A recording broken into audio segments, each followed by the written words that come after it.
From CBS News Bay Area, this is the Morning Edition. The Warriors squander a golden opportunity in Game 6. They can't close out the Kings, and now the series is headed for a deciding Game 7 tomorrow in Sacramento. A private security guard is arrested in San Francisco after a deadly shooting. What we're learning about the confrontation at a Walgreens that left a woman dead. And the CHP and National Guard are about to step in to tackle the fentanyl crisis in San Francisco. We have new details this morning on how that plan would work and the reaction from the neighborhood at the center of that effort. Good morning. It is Saturday, April 29th. Thank you so much for joining us. I'm Devin Feely. Let's start with a quick check of our weather with First Alert meteorologist Paul Hagan. We've got some dense fog out there this morning, but once that dissipates, temperatures are going to warm up inland for one more day. But cooler, breezy conditions on Sunday as an approaching storm system kicks in a stronger onshore wind. That storm system is going to be close enough to bring rain chances into the forecast for the first week of May. Kind of a weird weather pattern. Temperatures starting off in the 40s and 50s. We are going to warm up inland. By noon, temperatures are already going to be up into the 70s in most inland parts of the Bay Area. Highs inland, a mix of 70s and 80s, while around the coast and around the Bay, it's going to be cooler. Well, the Warriors are heading back to Sacramento for Game 7 tomorrow. The Kings were in complete control in Game 6 last night at Chase Center. Now, Steph Curry dropped 29 points, but De'Aaron Fox, he matched him.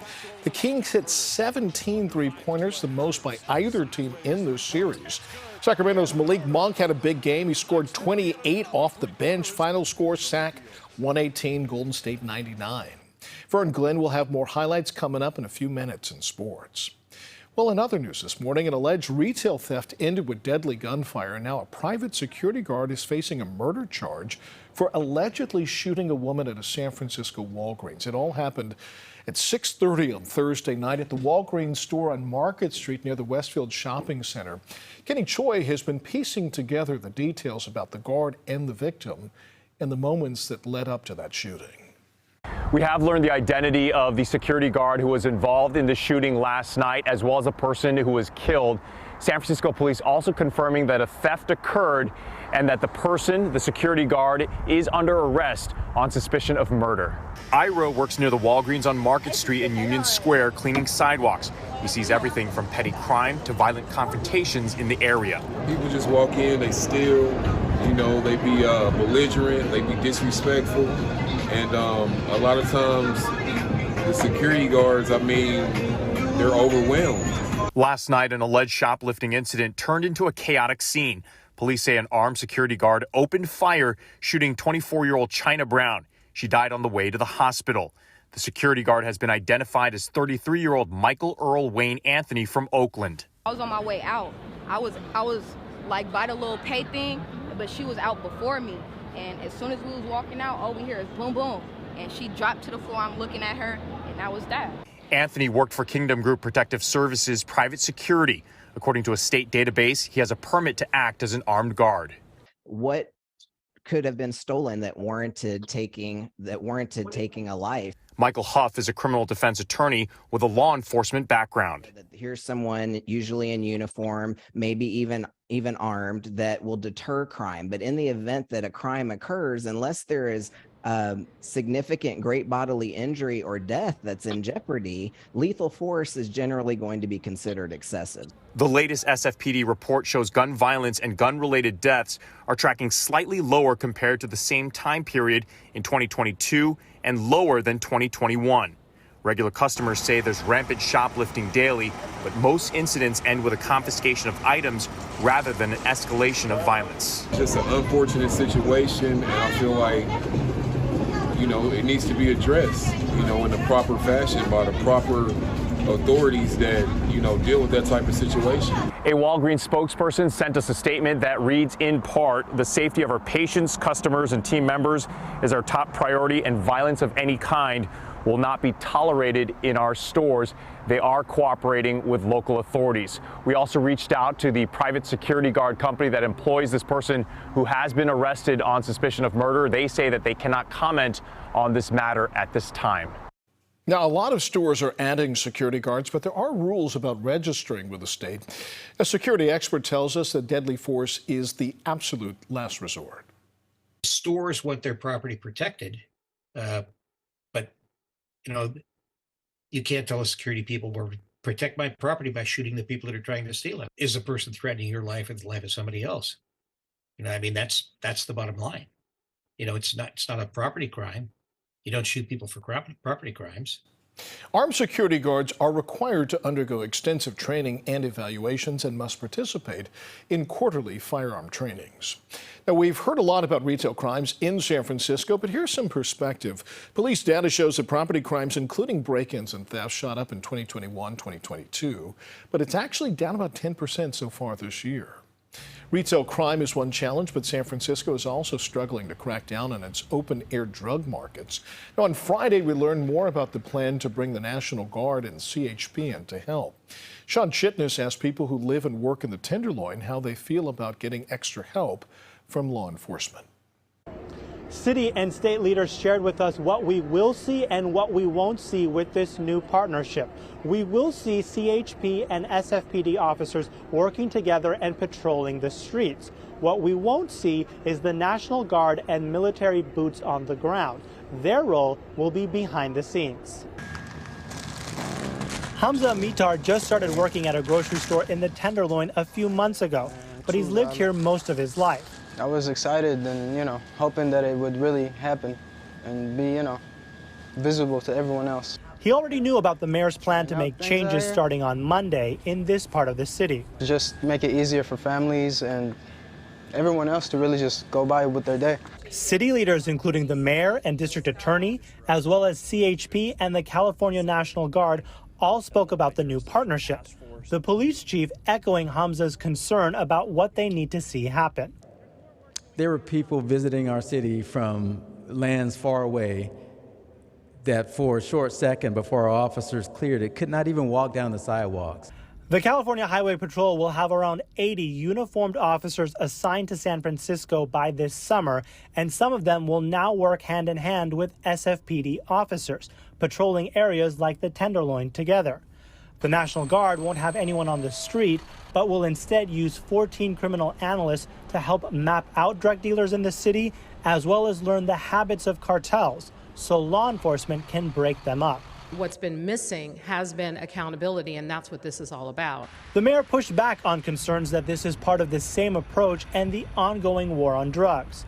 As far as I'm concerned, my plan is part of what's been missing, because this city has been extremely generous with regards to social services. She says stopping drug dealers has to be just as much of a priority as helping those battling an addiction. If my sister were to go outside, I would feel better for her to go outside.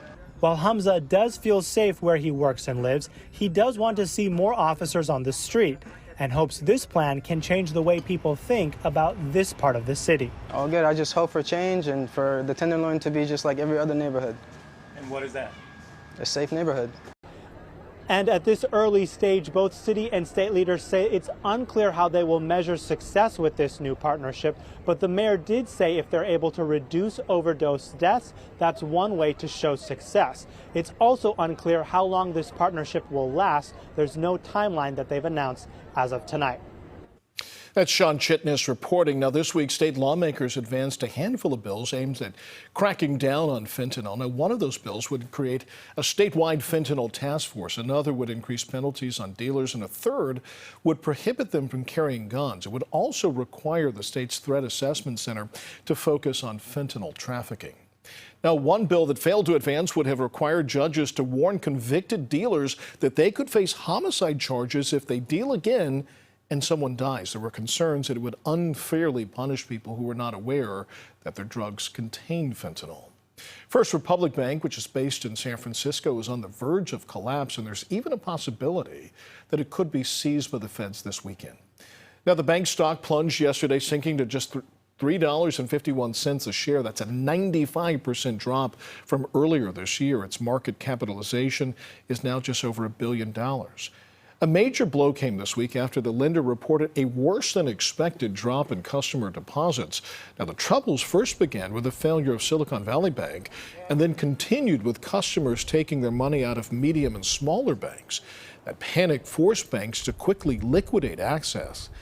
assets, triggering huge losses. And the concern now is that First Republic could become a bellwether for hundreds of similar banks. Our Max Darrow has been talking with First Republic customers at a branch in Burlingame about their bank on the brink.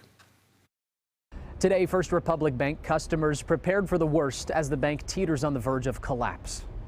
This was not a trip to the bank Mario Molina was eager to take, but one he and his family deemed to be necessary. We're going to withdraw some money, and move it to Wells Fargo. Molina is preparing for the possibility that the bank is going to go under and into FDIC receivership. The stock price has gone through the basement. During last month's banking crisis, which saw the collapse of Silicon Valley Bank and Signature Bank, First Republic customers pulled more than $100 billion in deposits out of the bank.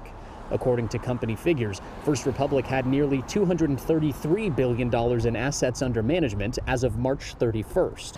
The word is they might close down next week. The basic problems that these banks have been facing are generally the same for all banks. Dr. Julian Vogel is an assistant professor of finance at San Jose State University. A receivership is basically the FDIC coming in and handling all the affairs of a failed bank. It's selling the assets of the bank to then meet the obligations of the bank, such as, for example, the people that have $250,000 or less deposited. Vogel says when the Fed raised interest rates, the value of some of First Republic's assets went down, so the bank was faced with less money on its balance sheet. That led to people panicking because of what they saw happen with SVB and ultimately the mass withdrawal of funds. When more people withdraw their money, that's when when the bank is more likely to go under. However, these banks that are affected also had an issue with their management. They didn't diversify enough. They invested an unproportionately large amount of their assets in risk-free treasury securities, and that is never ideal. Big picture, he says it's not easy to forecast how everything will unfold. It's hard to say, but I don't think at this moment that we're in a repeat for 2008. Molina, however, is concerned that more banks will see a similar fate. It's sad, but it is what it is. According to company figures, First Republic is ranked among the top 25 banks in America by asset size. On Friday, the Federal Reserve released a much-anticipated report in which it accepted some of the blame for the collapse of Silicon Valley Bank. Now, that report says that Silicon Valley Bank failed because of extremely bad management by its leadership team, but also because of weakened regulations and relaxed government supervision. The report calls out workplace practices at the Federal Reserve itself. It says that supervisors were unwilling to crack down on bank management even when they saw growing problems. Well, coming up, most of the Yosemite Valley is now closed. We'll tell you why the risk of flooding could stretch well into the spring. And more evacuation orders are now in effect in San Clemente after a landslide there leads to the red tagging of multiple buildings, including a cultural landmark. Here's a live look outside before we head to break. We'll be right back.